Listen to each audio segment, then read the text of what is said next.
بسم اللہ الرحمن الرحیم۔ معرف القرآن کا سورہ بقرہ ہے، سبق نمبر 11 میں خوش آمدید۔ آج کے اس سبق میں ہم آیت نمبر 21 اور 22 کا لفظی اور با محاورہ ترجمہ پڑھیں گے۔ سب سے پہلے میں تلاوت کر دیتا ہوں، پھر لفظی ترجمہ کرتے ہیں، پھر آخر میں اس کا با محاورہ ترجمہ کرتے ہیں۔ بسم اللہ الرحمن الرحیم۔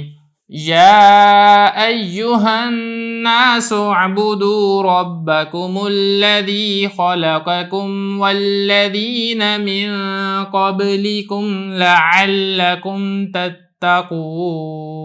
الذی جعل لکم الارض فراشا والسماء بناء وأنزل من السماء ماء فأخرج به من الثمرات رزقا لكم فلا تجعلوا لله أندادا وأنتم تعلمون۔ میں نے آپ کے سامنے تلاوت کر دیا، اب چلتے ہیں اس کے لفظی ترجمے کی طرف۔ یا اس کا مطلب ہوتا ہے اے، اور ایون وہ جو، اصل میں نا اس کا کوئی اردو میں باقاعدہ ترجمہ نہیں کیا جاتا، یہ اسم موصول ہوتا ہے جو دو لفظوں کو آپس میں ملانے کے لیے استعمال ہوتا ہے۔ اور اس کے بعد آگے دیکھیں ہاں، اس کا بھی کوئی ترجمہ نہیں ہے، یہ صرف جو مخاطب ہیں ان کو متنبع کرنے کے لیے، ان کو متوجہ کرنے کے لیے یہ حرف استعمال ہوتا ہے۔ اور آگے دیکھیں الناس، یہ ہے لوگ، تو مطلب ہوگا اے لوگو، اعبدو عبادت کرو، یہ حکم دیا جا رہا ہے نا، امر ہے، عبادت کرو۔ رب، رب اردو میں بھی رب کے معنی میں استعمال ہوتا ہے۔ کم تمہارا رب، مطلب یہ بنے گا تم عبادت کرو اپنے رب کی۔ یہاں تک ہو گیا۔ الذی، یہ بھی وہی اسم موصول ہے جو ملانے کے لیے استعمال ہوتا ہے، اس کا ترجمہ ہوگا وہ یا جو، یہ اس طریقے سے اس کا ترجمہ کیا جاتا ہے۔ وہ ایسا رب ہے، خالقہ جس نے پیدا کیا، کم تمہیں پیدا کیا، واو اور، اردو میں ہم اور کہتے ہیں، عربی میں اور نہیں ہوتا، عربی میں صرف واو ہوتا ہے۔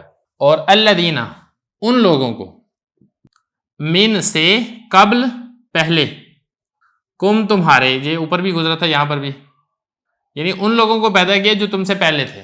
آگے دیکھیں لعل، لعل کا مطلب امید ہے، کم تمہارے بارے میں، تتقون کہ تم متقی بن جاؤ۔ الذی وہ ذات ہے، جعل بنایا، لام لیے، کم تمہارے، جس نے تمہارے لیے بنایا، الارض زمین کو، فراش بستر، جس نے تمہارے لیے زمین کو بستر بنایا، واو اور، سما آسمان، اور آسمان کو بنایا، کیا بنایا؟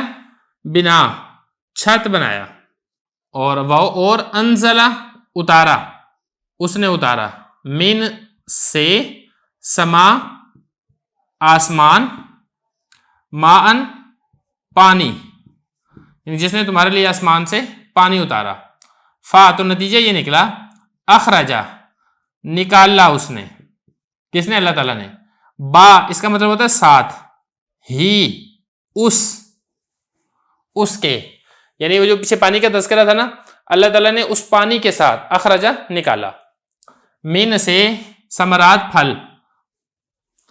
پھلوں کو نکالا۔ یہ جو ثمرات ہے نا، یہ جمع ہے، اردو میں تو پھل ہی لفظ استعمال ہوتا ہے، واحد کے لیے بھی جمع کے لیے بھی، عربی میں ایسا نہیں ہے، واحد کے لیے ثمرتن ہے اور جمع کے لیے ثمرات ہے۔ رزقان رزق بنایا، لام لیے، کم تمہارے لیے رزق بنایا، تو اب نتیجہ کیا نکلا؟ یہ فا نتیجے کے لیے ہے نا، لا تجالو تم نہ بناؤ، یہ جو لفظ اللہ لکھا ہوا آپ کو نظر آ رہا ہے نا، اس میں جو پہلی لام ہے نا، اس کا معنی ہے لیے، اور جو باقی ہے اس کا معنی ہے اللہ۔ تم نہ بناؤ اللہ کے لیے انداد، یہ جمع کا لفظ ہے، واحد اس کی آتی ہے ند، اور ند کا مطلب ہوتا ہے مثل، یعنی تم اللہ کے مثل دوسرے بتوں کو نہ بناؤ، کہ جیسے اللہ رب ہے، اللہ پیدا کرنے والا ہے، تم بتوں کے بارے میں بھی یہ سب کہنا شروع کر دو، یعنی سادہ الفاظ میں کہیں تو تم بتوں کو اللہ کے ساتھ خدائی میں شریک نہ کرو۔ واو اور انتم تم، جمع. اچھا اب اس میں بھی دیکھیں نا، اردو میں تم کا لفظ واحد کے لیے بھی آتا ہے، تثنیہ کے لیے بھی آتا ہے، جمع کے لیے بھی آتا ہے، لیکن عربی میں ایسا نہیں ہے. عربی میں اگر واحد ہے تو اس کے لیے انتم نہیں ہوگا، اس کے لیے ہوگا انتا. جمع ہو مذکر ہو تو اس کے لیے انتم کا لفظ استعمال ہوگا. تعلمون تم جانتے ہو. یہ ہو گیا اس کا لفظی ترجمہ.